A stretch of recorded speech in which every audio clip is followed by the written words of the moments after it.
I can't stop shaking. The rain is tapping against the window, soft but relentless, and it matches the chaos inside my head.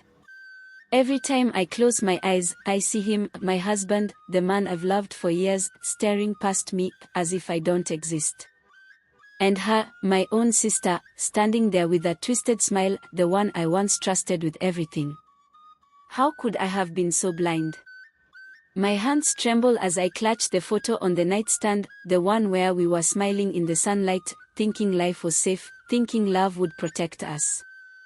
But love didn't see the shadows creeping in, didn't notice the whispers in the corners, didn't warn me of the envy that had grown so quietly, so poisonously. I paced the room, the floorboards creaking under my frantic steps. Should I confront her now? Should I call someone? Or is it already too late? My chest tightens, my breath comes in short, shallow bursts. Every heartbeat reminds me, the person you trust most can sometimes become the one who threatens everything you hold dear. And right now, I'm terrified I might lose him forever.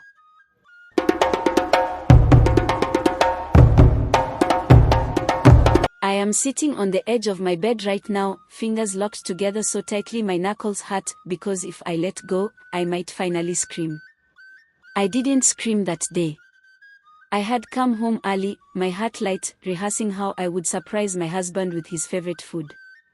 The gate was unlocked. That was the first crack. The house smelled wrong. Not food. Not dust. Something sharp. Something bitter.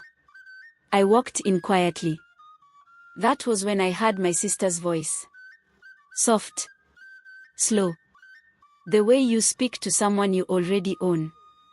I followed the sound, my feet cold against the floor, my pulse loud in my ears. I saw my husband on his knees. My husband. The man who used to pray over my head every night was kneeling for her. His eyes were empty, lips moving as if repeating words he didn't understand. My sister stood in front of him, calm, composed, touching his face like it belonged to her. I wanted to believe I was dreaming. Please, he whispered, holding her waist. Don't leave me. I swallowed my name. She turned to me and smiled. Not guilty. Not afraid. Certain. At that moment, something inside me cracked quietly. I knew love had been poisoned. And I was already too late. When the people you trust feel safest to your enemy, do you fight or freeze? I moved fast. I didn't think so. I didn't breathe. I grabbed his shoulder and shook him hard, like shaking could pull him back into me. His body swayed, loose, unfamiliar. His eyes flickered, then settled again on her face, as if I was invisible. Get away from him, I said, but my voice sounded like it belonged to someone else. My sister didn't move. She didn't raise her voice.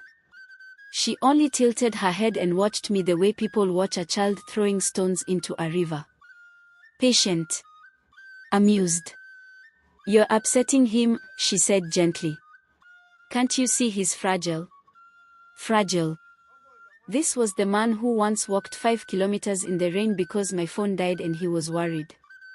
The man who hated hospitals but slept on a plastic chair for 3 nights when I was sick. Now he flinched at my touch. I looked around the room, desperate for sense. The windows were closed. The curtains drawn. The air felt thick, heavy on my chest. My heart beat too fast. When did this start? I asked her. She smiled wider. It didn't start today. That sentence sliced deeper than any slap. Because suddenly, memories shifted. Late nights. Whispered calls. Her lingering too close. My silence. My trust. I had ignored the signs because I wanted peace. And now peace was staring at me, wearing my sister's face. Behind me, my husband whispered her name again. I knew then, this wasn't sudden. It was planted. How many warnings do we silence just to keep believing the lie that we are safe? I backed away slowly, my palms damp, my thoughts racing faster than my body could follow. The house felt different. Not just tense, wrong. The walls that once echoed laughter now pressed inward, like they were listening. Even the clock on the wall sounded louder, each tick accusing me of arriving too late. I told myself this was stress. Exhaustion. Maybe I was imagining things because fear does that to the mind. Look at me, I begged him, crouching to his level. Say my name. His lips trembled. For a second, hope lifted my chest. Then my sister stepped closer and snapped her fingers. Just once. His eyes went blank again. I felt something cold slide down my spine. What did you do to him? I whispered. She sighed, like I was tiring her. I didn't do anything you didn't allow. Those words hit harder than her smile. I remembered defending her. Telling friends she meant no harm.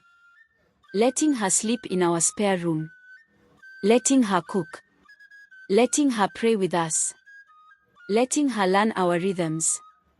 I had called it kindness. She called it access. My husband suddenly clutched his head, groaning, rocking back and forth like a child in pain. I reached for him, but she blocked me. Don't, she warned. You'll make it worse. Tears burned my eyes. This was my home. My marriage. My blood. Yet I was the stranger here. And the house, my safe place, was now choosing her side. When kindness opens the door, who makes sure evil doesn't walk in behind it? She left the room calmly, like someone who had already won. The door closed behind her, and the silence that followed was louder than any scream. My husband collapsed forward, his forehead touching the floor, breathing hard. I knelt beside him, my hands hovering in the air, afraid to touch him and afraid not to. Please, I whispered. Come back to me. He groaned, squeezing his eyes shut. Sweat rolled down his temples. His body shook like it was fighting something inside him. I pressed my hand to his chest and felt his heart racing, not with fear, but with longing. For her, he murmured. I need her. My throat tightened. I stood up and looked around the room like answers might be hiding under the chairs or behind the curtains. That was when I noticed the smell again. Stronger now. Bitter and metallic. It came from the corner near the window. There was a small bowl there. I was sure it hadn't been there before. Inside it were ashes. Burnt threads. Something that looked like hair. My knees weakened. I reached for it, but the front door slammed open. My sister stood there, breathing hard, her calm gone. Her eyes locked on the bowl, then on me. Don't touch that, she shouted. Too late. The moment my fingers brushed the edge, the room spun. My husband screamed. And I knew I had triggered something I didn't understand. Something that was waiting. What happens when curiosity meets a secret that was never meant to be exposed? The bowl slipped from my fingers and shattered on the floor. I didn't feel the cut on my palm at first. I felt heat. Sharp. Crawling. Like ants made of fire running under my skin. My vision blurred, and the room tilted as if the house itself was trying to throw me out. Leave it, my sister screamed, rushing toward me. My husband cried out at the same time, a raw sound that tore through my chest. He clutched his head, rolling on the floor, begging. Not for me. Never for me. For her, he sobbed. Bring her back. I pressed my bleeding hand to my chest, struggling to breathe. The smell was everywhere now. Smoke. Iron. Something old and angry. What is this? I shouted, my voice breaking. What did you bring into my house? She froze. Just for a second. That second told me everything. This isn't what you think, she said quickly, but her eyes were darting, calculating. You shouldn't have touched it. You always touch things you don't understand. My legs gave way and I sank to the floor, dizziness washing over me. The walls pulsed. The clock stopped ticking. I realized then that this wasn't about love.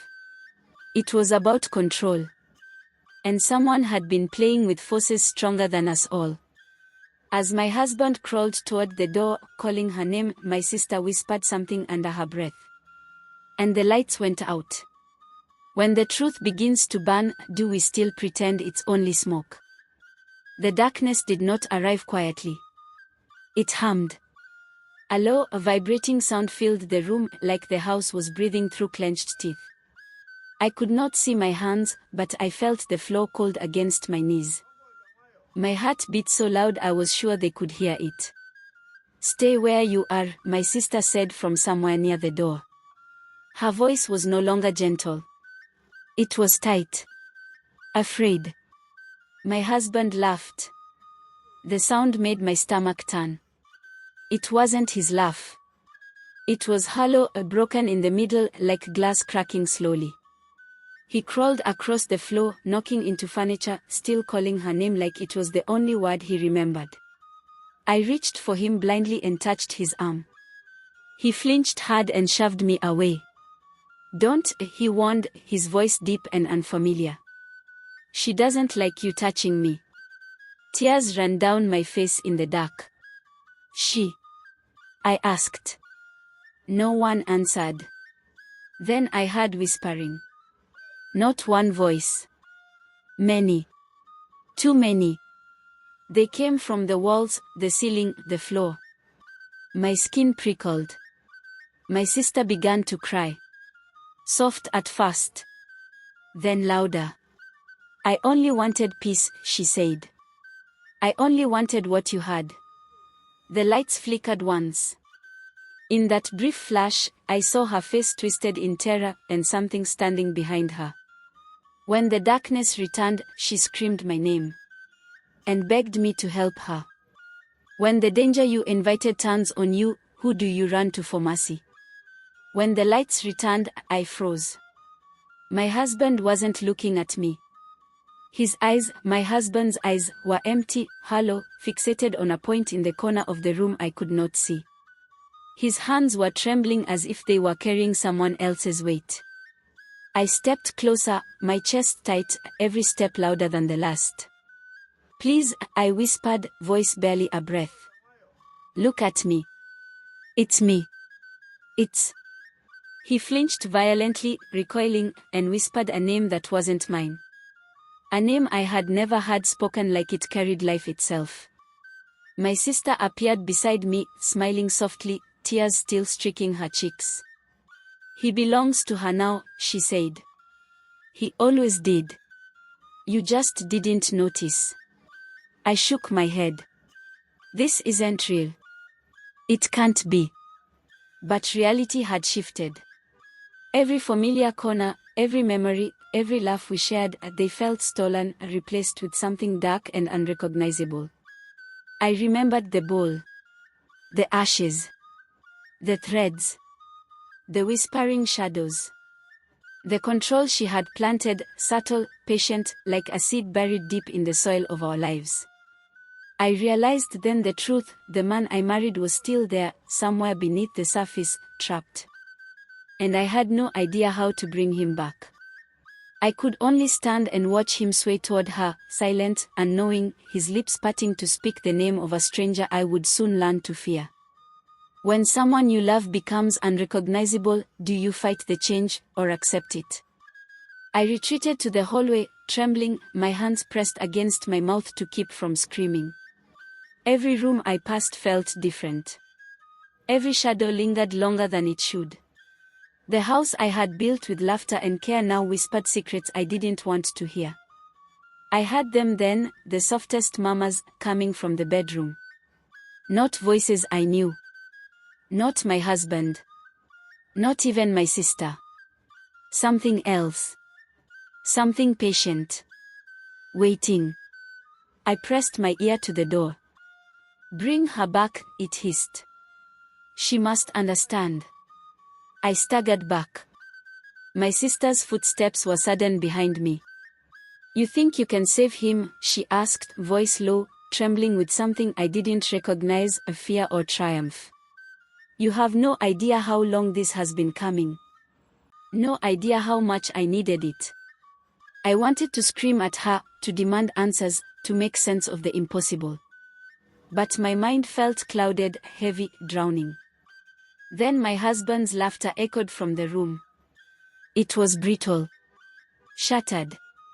And between the cracks, I heard a sob, a sound so human, so desperate, it tore through the dark like a blade. I realized I wasn't just fighting for him. I was fighting against something older, something invisible that had wrapped itself around our lives while we slept. And the door slowly creaked open. When darkness seeps into the places you trust most, how do you know what is real and who is safe?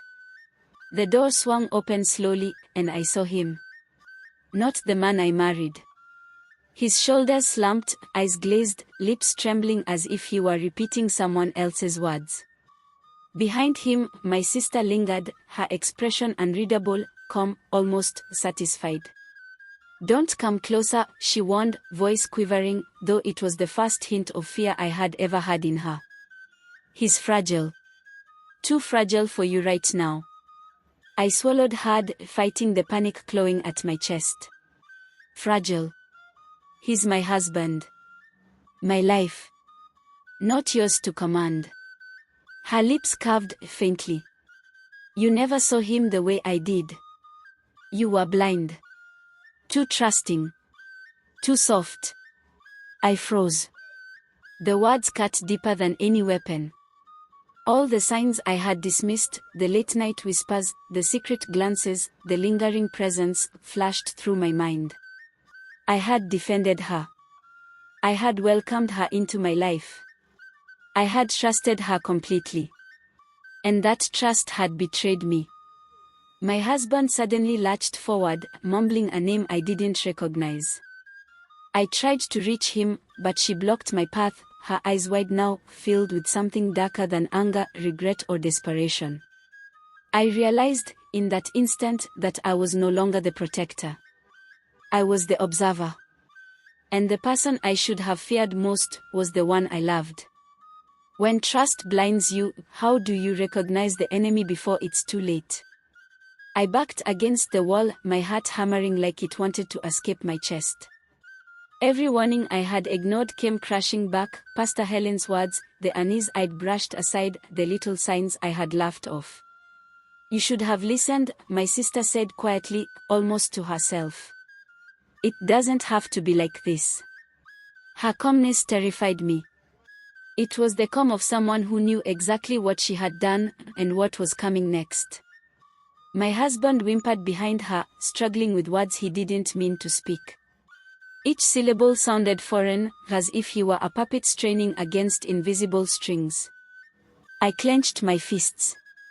Tell me what you've done. Now. She hesitated, eyes flicking toward him.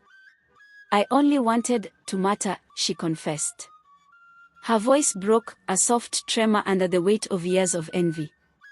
I wanted him to see me. To need me. And I thought if I couldn't have him, no one should. Everything froze in my mind. I had unknowingly allowed her access, given her the key to my life, my marriage, my heart. And now it has been used against me. I saw the small, almost invisible charm in her hand, a piece of twisted intent masked as something harmless. The moment I reached for it, my husband screamed, a sound that shattered my soul. I realized I was not just fighting her anymore, I was fighting the consequences of my own misplaced trust. How much of the damage we suffer comes from others, and how much from the trust we freely give.